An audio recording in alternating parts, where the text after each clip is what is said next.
तो एक काल्पनिक सवाल से इस गुफ्तगू को आगाज करना चाहता हूं मैं।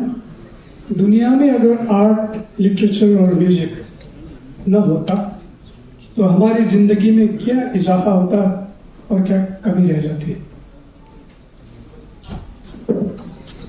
सबसे पहले तो विप्लव जी आपका बहुत आभार।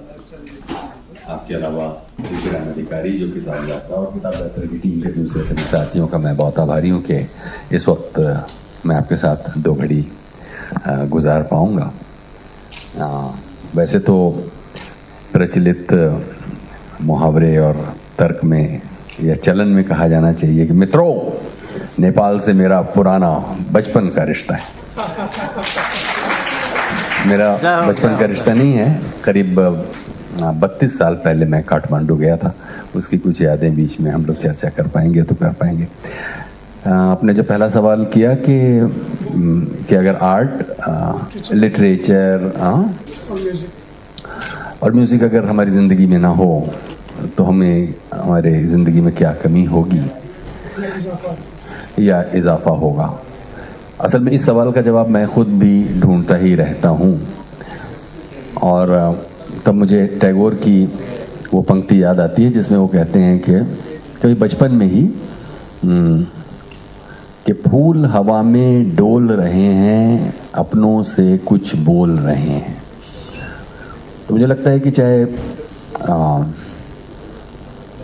कविता हो, संगीत हो, संगीत जो कि हमारी ज़िंदगी में हमारे जन्म के साथ ही, हमारी धड़कन के साथ ही हमारे साथ जुड़ा हुआ है, और कविता या साहित्य जो हमें हमारी रोज़मर्रा की उलझनों से निकाल कर एक हमारे लिए एक नया सपना हमको देता है। उस सपने के बिना हम समझते नहीं है कि हम पशु से अधिक कोई महत्व रखेंगे। संस्कृत में वो श्लोक भी है जिसमें कहा जाता है कि अगर आपके पास कला, साहित्य और संस्कृति नहीं हो तो आप एक ऐसे पशु की तरह हैं जिसकी न पूंछ है, ना सींग है, ना। तो इंसान अपनी विकास के क्रम में उसने कला और साहित्य और संस्कृति से रिश्ता बनाया है जो उसके जीवन को अधिक स्वप्नों से भरता है, अधिक सुंदर बनाता है। मुझे ऐसा लगता है। Thank you. तो अब एक मुझे ये आपसे मेरा कोई सवाल नहीं है, ये सब जो भी है ये मेरा क्यूरियोसिटी है, कुछ जानना है, कुछ एक्सप्लोर करना है। तो आर्ट, म्यूजिक और लिटरेचर की हिंदुस्तानी कंटेम्पररी सोसाइटी में किस किस्म की एग्जिस्टेंस है अभी इस दौर में? किस तरह की एग्जिस्टेंस है अभी? जी, जी। देखिए, ये सिर्फ इस दौर में नहीं बल्कि शायद अलग अलग दौरों में कला और संस्कृति के सामने सवाल तो रहते ही हैं, चुनौतियां रहती हैं। हम किस तरह की समाज आर्थिक व्यवस्था में रहते हैं उससे बहुत सारी चीज़ें निर्धारित होती हैं। ख़ासतौर पर अभी जिस दौर में हम हैं उसमें मूल्य, जिसे कहते हैं कि जीवन में मूल्य किस चीज़ का है, तो जिस तरह से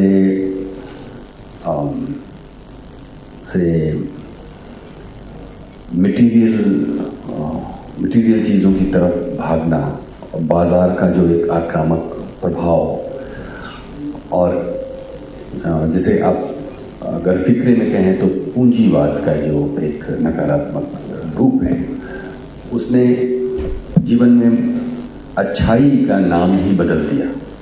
मूल्य क्या, जीवन में जो मूल्य हैं वो अब इस बात का मूल्य है कि आप कितने अच्छे खरीदार हैं, कितना अच्छा कमाते हैं, कितने बाजार में आपका मोल क्या है।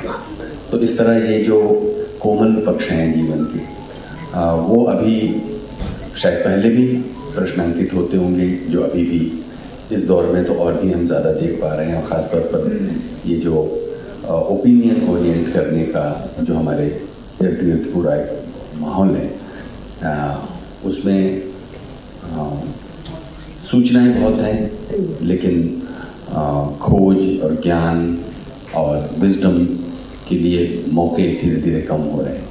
तो इस दौर में हमें नहीं लगता कि कुछ बहुत ज़्यादा नया है, शायद अलग अलग दौरों की अपनी ये चुनौतियाँ होती हैं। शुक्रिया। सन 70 के दशक तक आर्ट, म्यूजिक और लिटरेचर में मीनिंगफुल और क्रिएटिव काम हो रहे थे मेरे ख्याल से। माइक को कुछ म्यूजिक और लिटरेचर में मीनिंगफुल और क्रिएटिव काम हो रहे थे। क्या आपको लगता है कि अभी भी वैसी ही गहरी और मीनिंगफुल काम हो रहे हैं? और इसमें एक और मैं ऐड करना चाहूँगा, क्या आपको कभी कभी ये लगता है कि टेक्नोलॉजी बहुत आगे बढ़ गया है लेकिन सभी तरह के आर्ट में क्रिएटिविटी पीछे रह गई है? अगर आपको ऐसा लगता है तो इसकी वजह क्या हो सकती है? क्या टीवी, सोशल मीडिया डिस्ट्रैक्ट कर रहे हैं या और कोई चीज़? एक तो ये है कि आप हमको विप्लव जी लगता है कुछ विषय का विशेषज्ञ जैसा मान रहे हैं। मैं तो खुद भी ढूंढ ही रहा हूँ। हाँ मैं भी इसी तलाश में हूँ। ये ज़रूर है कि ख़ासतौर पर अभी जिस तरह से आर्टिफिशियल इंटेलिजेंस वगैरह के आने के बाद ये बात बहुत बार उठती है कि क्या इन जो मौलिक रचना कर्म है उसका स्थान मशीन ले लेगी। शायद आपके सवाल का शायद वही संदर्भ होगा, क्योंकि आपने उसको 60-70 के दशक से जोड़ा है। इस पर मैंने बहुत सोचा कि क्या सचमुच आर्टिफिशियल इंटेलिजेंस इन सब चीज़ों का सब्स्टिट्यूट हो सकता है क्या? चाहे वो भाषा हो या मनुष्य ने अपने विकास के क्रम में जो चेतना अर्जित की है उसकी एक लंबी यात्रा है, और मशीन को भी हम ही एक मनुष्य के रूप में समृद्ध करते हैं, और फिर जितना ज़्यादा हम उसमें डेटा फीड करते हैं उसी के हिसाब से मशीन का रूप बदलता और वो रिस्पॉन्ड करता है। तो मनुष्य की चेतना का, उसकी मेधा का मशीन कोई विकल्प बनेगी, ये मुझे अभी मतलब संशय में लगता है। ये ज़रूर है, अगर आप देखिए 60-70 के दशक की बात कीजिए, खैर 60 के दशक में तो मैं खुद पैदा हुआ। मैं 80 के बारे में कह सकता हूँ कि तब हम लोग के पास ना तो सूचनाओं के बहुत रेडी रेफरेंसेस होते थे और ना टेक्नोलॉजी इतनी आपको इक्विप करती थी। तो उसके लिए जो एक खुद प्रयास करके लाइब्रेरियों तक जाना, किताबों तक जाना और उससे अपनी जानकारी की, ज्ञान की भूख को शांत करना, वो एक ऐसी लंबी प्रक्रिया थी जो बहुत ऑर्गेनिक थी, जिसकी कुछ स्मृतियाँ आपके साथ उस खोज की प्रक्रिया में बहुत देर तक रहती हैं, आज भी रहती हैं। मुझे याद है कि कभी ज़मानों में फोटोकॉपी मशीन भी कुछ इलाकों में नहीं होती थी तो बहुत प्रिमिटिव टाइप की होती थी। पूरी मोटी मोटी किताबें फोटोकॉपी कराना मुश्किल होता था, तो कोई ऐसी किताब भी होती थी जिसको एक पूरे 2 मोटे रजिस्टरों में हाथ से लिख लिया जाता था। तो ये जो एक ज्ञान के लिए, सूचना के लिए, जानने के लिए जो भूख है, इसके लिए जो आप खुद एक फुटवर्क करते हैं या जो उसका एक ऑर्गेनिक उसका एफर्ट करते हैं, वो आपके साथ बहुत समय तक रहता है। उसके लिए जो इन्वेस्टमेंट आपने समय का और अपनी ऊर्जा का किया है, वो आपको बहुत समय तक, मुझे तो कम से कम बहुत समय तक उस उद्यम से निकले हुए रस की यादें रहती हैं और प्रेरणाएं रहती हैं। हर चीज जो है जल्दी हासिल करने की जुनून अधिकतर लोगों की अब आदत बन गई है, मुझे ऐसा लगता है। इस दौर के ज्यादातर क्रिएशंस में गहरेपन की गैर हाजिरी की वजह क्या कहीं यही तो नहीं? हाँ, मतलब ये तो लगता ही है कि ये जो बहुत जल्दी में चीज़ों को हासिल कर लेने का, और उसके लिए चूंकि मौके भी हैं अभी, जब आपसे ये कह दिया गया कि आपको कोई किसी भी चीज़ को हासिल करना है और उस हासिल करने को के रास्ते में कुछ भी नैतिक अनैतिक कुछ भी आए उसके बारे में सोचना नहीं है, तो वहाँ से वो गड़बड़ी असल में शुरू होती है। तो वो एक तुरंत किसी चीज़ को हासिल करना, उसका जो एक इंक्यूबेशन टाइम है उसको इग्नोर करके उसको फौरन हासिल कर लेना है। बहुत सारे लोग, मैं खुद अपनी ही इस खोज की यात्रा में लोगों से ये समझने की कोशिश करता हूँ, हर चीज़ के पकने का, बनने का उसका एक इंक्यूबेशन टाइम होता है। उसको अगर किनारे करके आप मतलब अचानक उस तक पहुंच जाना चाहें, हो सकता है कि तुक्के से कभी पहुंच भी जाएं फिर, लेकिन आप वहां बहुत देर तक बने नहीं रह सकते। और ऐसा आपने देखा है कि हाल के 10-15 वर्षों में ऐसी जो टेक्नोलॉजी की वजह से और जो अभी सोशल मीडिया में वायरलिटी की वजह से जो कंटेंट अचानक सतह पर आ जाता है, उसको 2-3 साल बाद अगर आप रिविजिट करें तो ऐसा लगता है कि कोई 20 साल पुरानी बात होगी या 50 साल पुरानी बात होगी। कोई एक फिल्म होगी, कोई एक वेब सीरीज होगी, कोई एक गाना होगा या कोई एक फ्रेज होगा, वो अचानक आपके सिर पे चढ़ के बोलने लगेगा। जो उसकी मैकेनिकल रिप्रोडक्टिविटी है उस वजह से कि वो बार बार उसकी जो वायरलिटी है वो आप तक पहुंच तो जाती है, लेकिन फिर बहुत देर तक बनी नहीं रह पाती। तो बहुत देर तक कोई चीज़ बनी रहे, इसके लिए ज़रूरी है कि उसको उसी प्रक्रिया में हासिल किया जाए। मसलन कि अगर एक स्वादिष्ट खाना बनेगा तो उस खाने को बनने का जो टाइम है, या कोई अंडे में से अगर चूजा निकलेगा तो वो एक निश्चित समय की गर्माहट के बाद ही निकलेगा। तो मुझे ये लगता है कि ये जो जल्दबाजी है ये बहुत बार फ्रस्ट्रेशन भी पैदा करती है और ओवरऑल एक समाज में गिरावट को जन्म दे रही है कि सबको बहुत जल्दबाजी है और जल्दी से जल्दी कोई चीज़ हासिल कर लेनी है, जबकि हमें एक निश्चित टाइम के टर्म्स में एक इन्वेस्टमेंट की ज़रूरत पड़ती है किसी चीज़ को हासिल करने में। Thank you. अब मैं दूसरा क्यूरियोसिटी है, कभी कलाकार इस दुनिया को यूटोपिया में तब्दील करना चाहते हैं, इक्वलिटी चाहते हैं। ऐसा अगर सचमुच में हो जाए तो लाइफ मोनोटोनस तो नहीं होगी। क्या क्रिएटिविटी के लिए सोसाइटी में डिस्क्रिमिनेशन और इनजस्टिस का होना जरूरी है?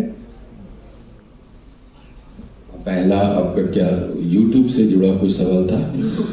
यूटोपिया, फिर से कहिए।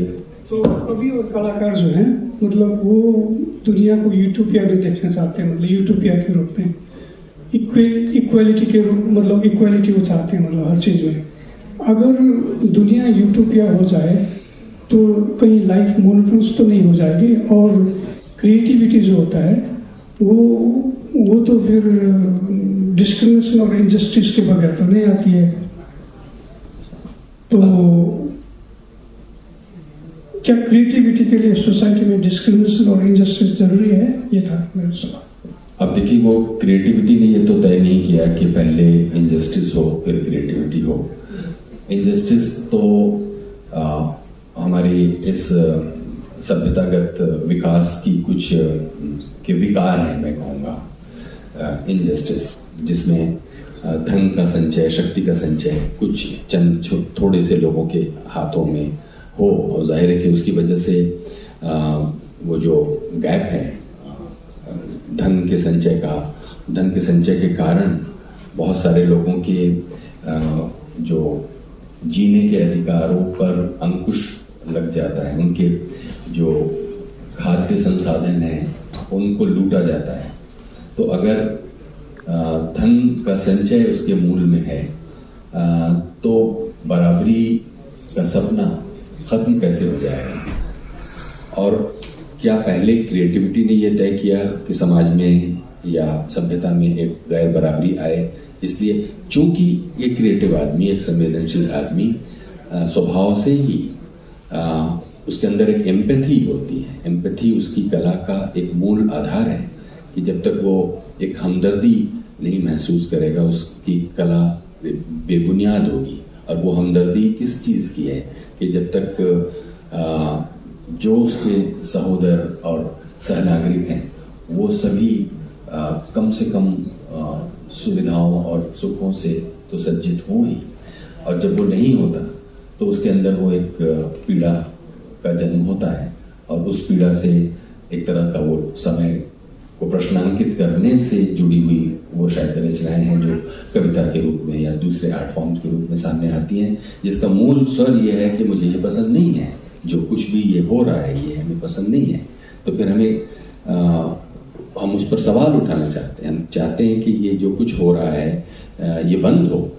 और दूसरी तरफ ये जो सिद्धांत गढ़े जाते हैं, खासतौर पर आप देखिएगा कि एक बहुत पराये और मनुष्य विरोधी जो विचार हैं जो सिद्धांतों की शक्ल में सामने आते हैं, उसमें इस बात की वकालत की जाती है जिससे कि ये जो श्रम का शोषण है या जो मनुष्य को उसकी गरिमा से नीचे गिराकर जीवन दिया गया है उस पर कोई सवाल ना पूछ सके, इसके लिए बहुत तरह के सिद्धांत गढ़े जाते हैं जो जाहिर है कि वो पूंजीवादी शक्तियों द्वारा स्पॉन्सर्ड हैं, जिनके ट्रैप में कई बार हम भी फंस जाते हैं।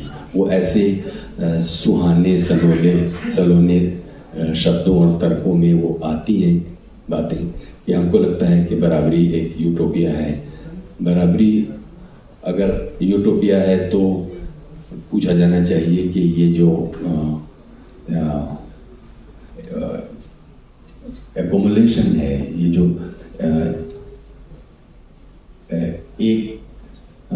एक तरह से धन का असमान जो संचय हो रहा है उस पर क्यों नहीं कोई इस तरह का फ्रेज बनता।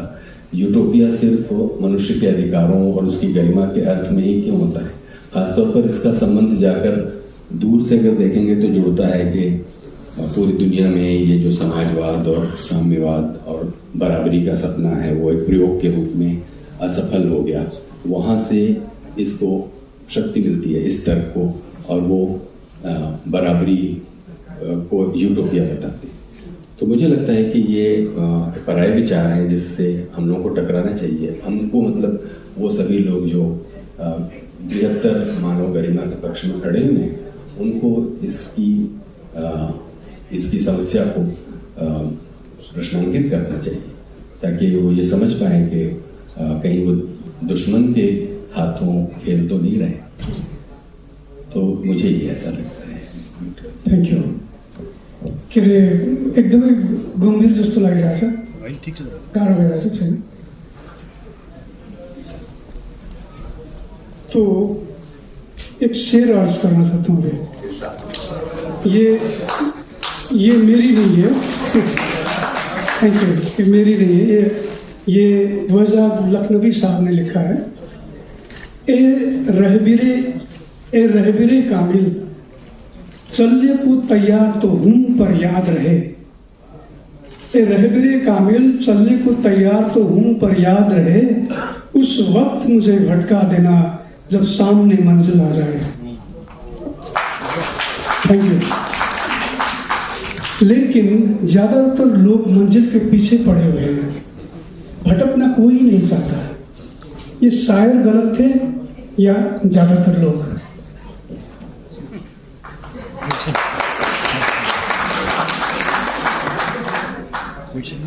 हाँ देखिए, ये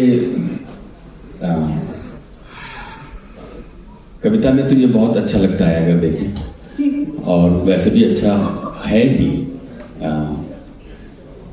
अब ये दुविधा तो हमेशा इंसान के सामने रहती है। एक तरफ उसके दैनंदिन आवश्यकताओं की सूची और दूसरी तरफ उसके रूमानी और जो उसके भावनात्मक खोज और यात्रा है। तो उस वक्त मुझे भटका देना जब सामने मंजिल आ जाए, ये बड़ी अच्छी कानून है। मैं समझता हूँ कि यहाँ से भी हम ये जो एक क्रूर सभ्यतागत किसी ऐसे मुहाने पर आकर खड़े हुए हैं, शायद इसका कोई एक जवाब यहाँ से भी मिले कि हर चीज़ का मूल्य चुकाना, हर चीज़ को मूल्यों में मतलब मटेरियल उसमें नापना, उसका कोई एक ये जवाब है। Thank you. आप आर्ट, म्यूजिक, सिनेमा और लिटरेचर के कॉन्सर हैं आप, है ना? बहुत ही नेक दिल इंसान ने ऐसे लोगों को मैं इस जमाने की दुर्लभ प्रजाति यानी कि रेयर स्पेसीज मानता हूं। ऐसे लोगों की तादाद बढ़ाने की कोई तरकीब है आपके पास? मैं समझता हूँ कि ऐसे लोगों की तादाद बढ़ रही है, लेकिन मुझे तरकीब चाहिए।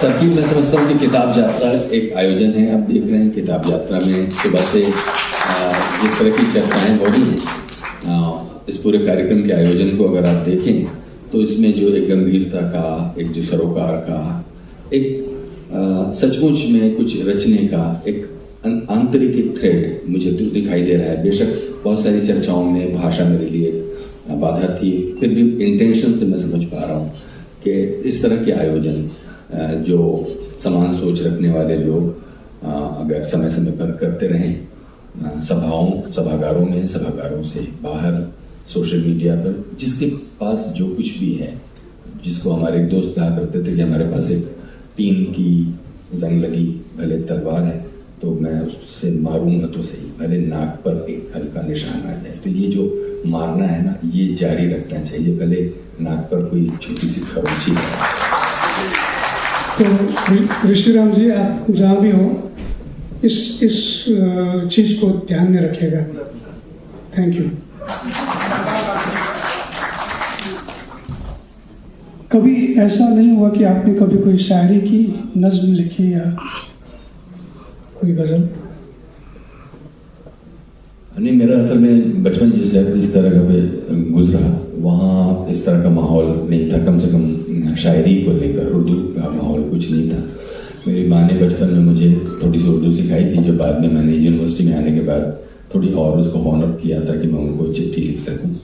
उससे ज़्यादा मुझे उर्दू और लिटरेचर, मैंने उर्दू लिटरेचर में मेरी कोई गति नहीं है। यहाँ तक कि मुझे गालिब यूनिवर्सिटी में शायद पढ़ाई पूरी करने के बाद मेरे एक दोस्त ने गालिब के कुछ अशार समझने में मदद की, तो मुझे खुद समझ में नहीं आता था गालिब उसमें क्या बोल रहे हैं। जिक्र उस परी वश का और फिर बयां अपना, हो गया रकीब आखिर था जो रास्ता अपना। तो ये बहुत ही पेचीदा शेर था, मुझे बहुत मजा आया इसका अर्थ समझने। तो अभी एक वाकया याद आया मुझको। मैं खुद एक शायर हूँ, लोग कहते हैं, लेकिन मैं नहीं मानता। तो शौकत आजमी जी, आप लोगों को याद होगा ये नाम। शौकत आजमी जी ने एक बार कहा था कि शायरों का कभी भरोसा नहीं करना, शायरों को मत भरोसा करना। तो आपके क्या ख्याल है?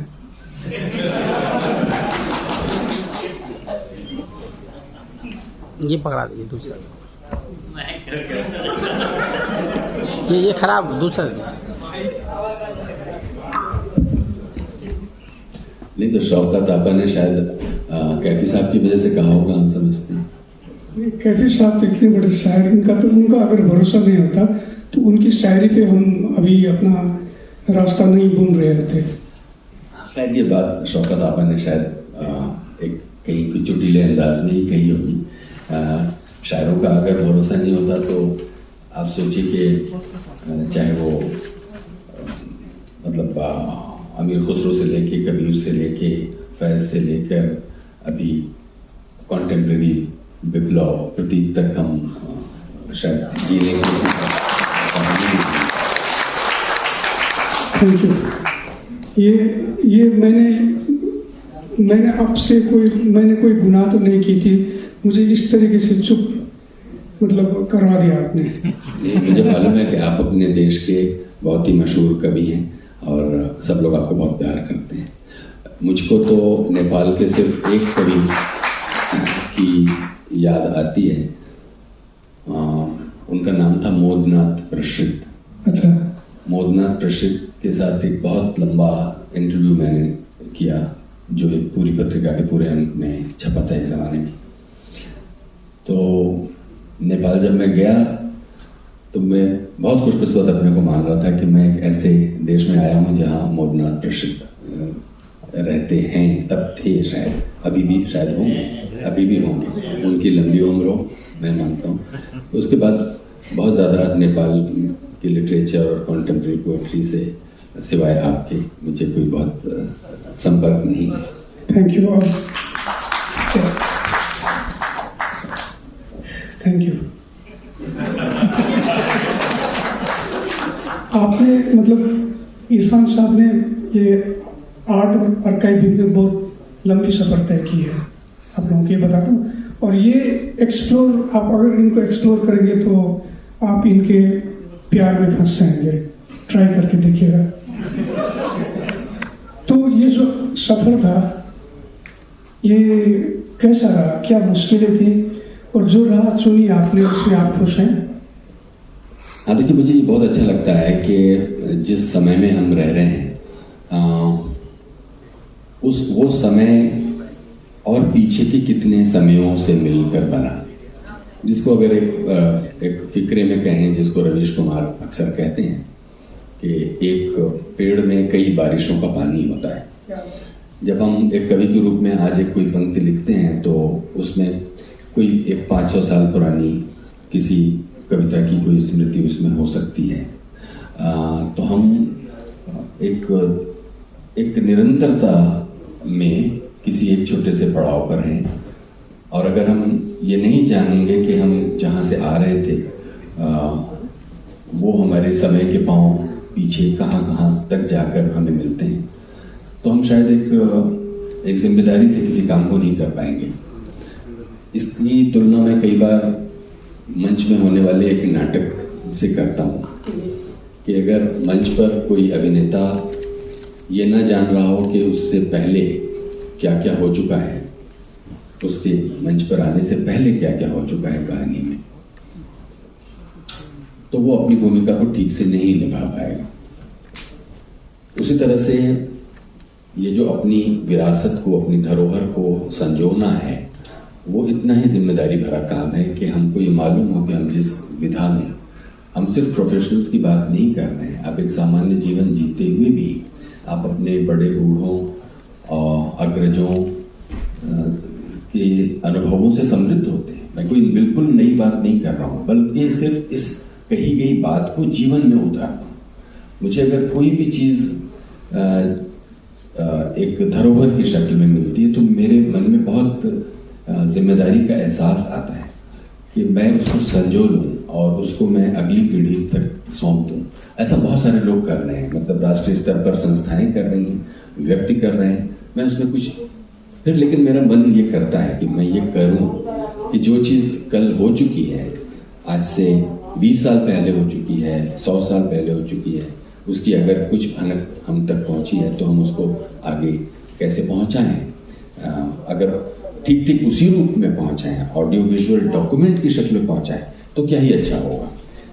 इसलिए जो कॉन्वर्सेशन बेस्ड शो में करता हूँ, गुफ्तगू नाम का, उसमें ये सिरा कभी छूटता नहीं है कि एक आदमी जिसने 40 साल 50 साल तक एक पर्टिकुलर प्रोफेशन में प्रैक्टिस की, मान लीजिए कोई एक हिंदी फिल्मों का मेकअप आर्टिस्ट है जिसने मधुबाला को भी अपने हाथों से उनके गाल सजाए और वहां से लेकर माधुरी दीक्षित तक सजाए, तो ये जो 30, 35, 40 साल का उनका अनुभव है मेकअप, और इस बीच में मेकअप की ज़रूरतें बदलती गई, लाइट्स बदलती गई, कैमरे की सेंसिटिविटी बदलती गई, दर्शकों का टेस्ट बदलता गया, कैरेक्टर्स की फीचर्स बदलते गए, और इन सब चीज़, और मेकअप का मटेरियल बदलता है, मतलब जो सामान कभी मिला करता था 30 साल पहले, कोई जो कॉस्मेटिक कंपनियां बनाती थी वो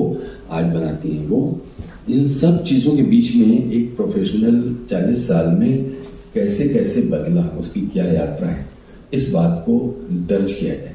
अब मेरे सामने ये चुनाव है कि मैं 25 मिनट में, 28 मिनट में उस मेकअप आर्टिस्ट के साथ एक अपनी ड्यूटी निभा दूं, एक तरीका ये हो सकता है। लेकिन मुझे तो लगता है कि ये तो जिस लगन से उन्होंने 30-40 साल अपनी उस पर्टिकुलर पेशे में समय लगाया, मुझे क्यों नहीं उनके साथ और समय इन्वेस्ट करना चाहिए और वो सारी स्मृतियां उनके साथ रिकॉर्ड कर लेनी चाहिए। तो ये जो आपका सवाल है ये उससे जुड़ा हुआ है, ये उस जिम्मेदारी से जुड़ा हुआ है। मैं समझता हूँ कि वो एक नेशन बिल्डिंग का काम है। नेशन बिल्डिंग का काम इस तरह है कि हम देखिए, मतलब अगर आप 1947-48 के वर्षों को याद करें, भारत में फिल्म्स डिवीजन नाम की संस्था बन चुकी थी, फिल्में बन रही थी। उसके 10-1 साल बाद टेलीविजन हम लोगों के यहाँ आया, यानी ऑडियो विजुअल डॉक्यूमेंटेशन का एक नेशनल प्रोजेक्ट हमारे पास था। लेकिन हम अभी भी कम से कम भारत के संदर्भ में, मुझे नेपाल का नहीं मालूम कि नेपाल में 30 साल पहले, 40 साल पहले, 60 साल पहले जो लोग अलग अलग फील्ड्स में एक्टिव थे, हो सकता है कोई एक बड़ा सर्जन रहा हो, कोई एक अच्छा टीचर रहा हो, कोई एकेडमिशियन रहा हो, कोई साइंटिस्ट रहा हो, कोई माउंटेनियर रहा हो, क्या हमने एक राष्ट्रीय संस्था के रूप में, एक राष्ट्र के रूप में हमने उनकी उस यात्रा को डॉक्यूमेंट किया? Document from the horses mouth जिसे कहते हैं, कि अगर आप कभी एवरेस्ट पर चढ़े हों या खच्चर ही पकड़ कर गए हों या आप कुली बनकर ही गए हों, आपका भी एक अनुभव है। आपने अपने जिंदगी के कुछ 30 साल माउंटेनियरिंग में गुजारे, तो आज जो माउंटेनियरिंग में दिलचस्पी रख रहे हैं उनको आपका अनुभव बहुत समृद्ध करेगा कि वो कौन सा समय किन, और तब आपने अपने बहुत तरीके कुछ ईजाद किए होंगे सर्वाइवल के, और जिसे कहते हैं परसिस्टेंस के कुछ तरीके आपने अपनाए होंगे जो आपके अपने थे। वो किसी किताब में नहीं लिखे थे, किसी ने आपको बताए नहीं, आप अपने हालात के हिसाब से लड़ते लड़ते आपने उसको अचीव किया।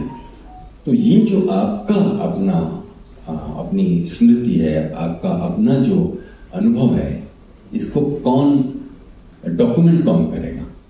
ये है इसके पीछे, ये जो अभी आप पूछ रहे थे उसके पीछे वही बात है कि मैं ये चाहता हूं कि कोई दूसरा आदमी इस आदमी की बायोग्राफी लिखे या मेमोइर्स लिखे, ये खुद ही अपने से बताए तो सही कि ये मेरी जिंदगी के अप्स डाउन्स, हाइज, लोज, सक्सेसेस, फेल्योर्स, ड्रीम्स, उलझने, ये खुद बताए। खुद बताते वक्त कैसे वो आर्टिकुलेट कर रहा है, इससे उसके व्यक्तित्व का पता चलता है। मतलब हम नहीं जानते कि जैसे मैं अगर हिंदी लिटरेचर में मुंशी प्रेमचंद की बात करूं या वृंदावन लाल वर्मा की बात करूं या खत्री जी की बात करूं, हमारे पास ऑडियो विजुअल फैसिलिटीज थी, लेकिन हमारे पास आज प्रेमचंद की कोई बोलती हुई आवाज, उनका चलता हुआ शरीर दिखाई नहीं देता। तो ये सब छोटी छोटी चीजें हैं। मैंने बहुत संक्षेप में आपको ये बताया। इसके पीछे सरोकार का, चिंताओं का एक बहुत दुखद एक प्रकरण है जो मैंने राष्ट्रीय संस्थाओं को इन्हीं चीजों को बर्बाद करते हुए भी देखा है। यहाँ तक कि कुछ ऐसे डॉक्यूमेंट्स थे जो नीतियों की अनुपस्थिति में नष्ट हो गए या नष्ट कर दिए गए। तो हम लोग एक समाज के रूप में, मैं पाता हूं कि बहुत बार एक कृतज्ञ समाज है, कम से कम भारत में तो हम ये कह सकते हैं। नेपाल के बारे में आप बताइए। नेपाल में भी ऐसा वाकया हुआ है, मतलब कई सारी चीजें नष्ट की गई हैं और उसको हमको पछताने के अलावा कोई चारा नहीं है। और बात यह कि आपसे बात बहुत देर तक करने की इरादा थी, लेकिन वक्त की पाबंदी के कारण ये आपसे लास्ट क्वेश्चन में पूछता हूँ एक, और उसके बाद में अगर टाइम हुआ तो हम 2-4 सवालें ऑडियंस से ले लेंगे। तो हमने आगाज तो काल्पनिक सवाल से किया था और अंजाम भी काल्पनिक सवाल से करना चाहेंगे। अगर दोबारा जन्म मिल गया और आपको पूछा गया कि क्या बनना चाहोगे, तो क्या बनेंगे आप? कैसी जिंदगी जीना चाहेंगे? देखिए, जिंदगी तो ऐसी ही जीना चाहूंगा जैसी आज है। कम से कम खाने के लिए 2 रोटी हो और एक सर छुपाने के लिए छत हो, लेकिन जिम्मेदारी शायद वही निभाना चाहेंगे जिसमें हम ये जो अज्ञान, अंधेरे और मिस इन्फॉर्मेशन के बीच जी रहा समाज है, उसको थोड़ी सी रोशनी मेरे माध्यम से अगर मिल पाए, जो मुझे भी मिले शायद, मैं यही समझता हूँ कि हम लोग बहुत अंधेरे और बहुत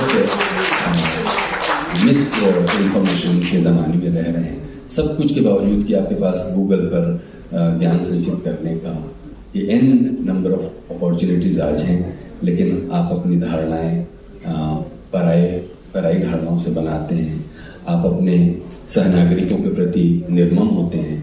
अदराइजेशन का एक बड़ा प्रोजेक्ट इस वक्त देश में चल रहा है, जिसमें अगर जो मैं हूँ वो आप नहीं हैं, इसलिए मुझे आपसे नफरत करनी चाहिए। और मैं तो वॉल्ट व्हिटमैन की इस कविता का हमेशा हवाला देता हूँ कि दो व्यक्ति आमने सामने से गुजर रहे हैं, उन्हें आपस में बात क्यों नहीं करनी चाहिए। क्या बात है, क्या बात है। Thank you so much, thank you so much. आपने अपने कीमती वक्त हमको देके बहुत, मैं अपने आप को खुश नसीब